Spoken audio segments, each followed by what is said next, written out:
time we've got heavily or totally involved in a video was we just did this stupid goof-off video in 1984 called Me and My Wine, which we absolutely directed and wrote and scripted and dressed up the stage, and we rented a house.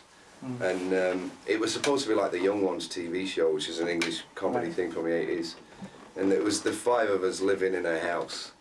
And it was like, you know, the kitchen was always filthy, and I was singing into the handle of a vacuum cleaner. But we were all living in a house. But we were all living in a house in reality as well when we shot the video. It was everything, you know, brushing your teeth and then somebody pulling the shower curtain open and Sav would be stood in the bath playing his bass, or Steve was behind the curtain playing his guitar, or whatever. It was total comedy. It cost like $8,000. Wow.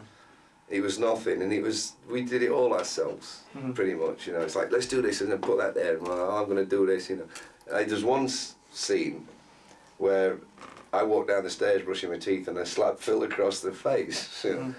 But I did it too hard, didn't I? It's like I actually did it, I didn't act, I smacked him. Your face, his facial expression when I was like, what? But that's the only one that we've done, and it was right at the end of a tour. We were all loose as a goose. You know, we'd been out on the road, we'd just sold our first big record, so we're feeling highly confident, and it was an old B-side. We'd re-released the second album with some remixes on it, and just as a bit of a push, we did a video for this B-side, and lo and behold, because it was 1984, it actually got like heavy rotation on MTV at the time, which was kind of novel.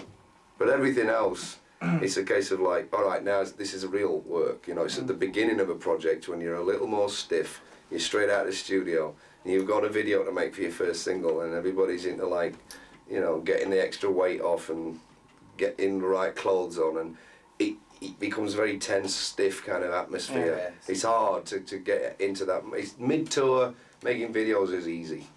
But at the beginning of a thing, to try and get into that headspace at the beginning of an album is really hard. No matter how many times we tell each other we have to do that next time, you just drift out of that mode. It's really tough to do. We didn't necessarily join a band to go in the studio, or, you know, you don't join a band and say, let's go make videos. You join a band to go and entertain people, and we were in our element. So even though it was difficult for these guys, you know, sometimes entertaining, you know, the camera and trying to entertain people that were in the venue, I think generally it was a better environment for all of us. You don't have to think. You've done the hard work when you get on stage. You've already written the song. You've memorised the words and the chords. If a camera catches the right moment, it's great. Like that video we did in Ottawa. It was for Action, right? Oh yeah, that was great. It was just, you know, it didn't even sync up. It was just cut. It was live performance. We were actually playing really good. We were playing a different song. They were some of the most enjoyable videos because, as Rick said, we were playing live, we were in our element, we didn't have to think about it. But even some of the staged ones, that he'd done a couple of other ones as well, they were cool, they were very painless. And then the other one he did where we were all at home. Yeah, exactly, yeah. We did a video where everyone was well, not everyone, but most of us we're all shot at different times. Different countries. We'd been out on the road for 14 months, and we just couldn't be bothered to go somewhere to shoot a video. So we came up with this concept of getting Phil Tuckett, who we'd worked with for an NFL ad, to actually come and shoot us all individually and edit it so it looked like we were performing in different rooms in the one big house.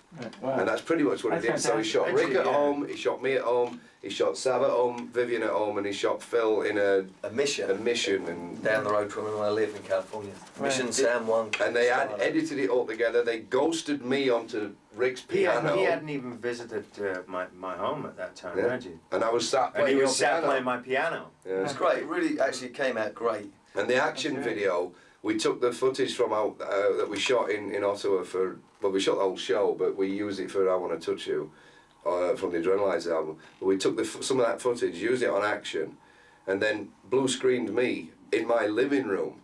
We just hung the cloth over 2 paintings, and I lip synced the words so I could be ghosted in and out of the live footage. So it made it look like it wasn't one of these like Hendrix videos where they use what they can because the guy's dead.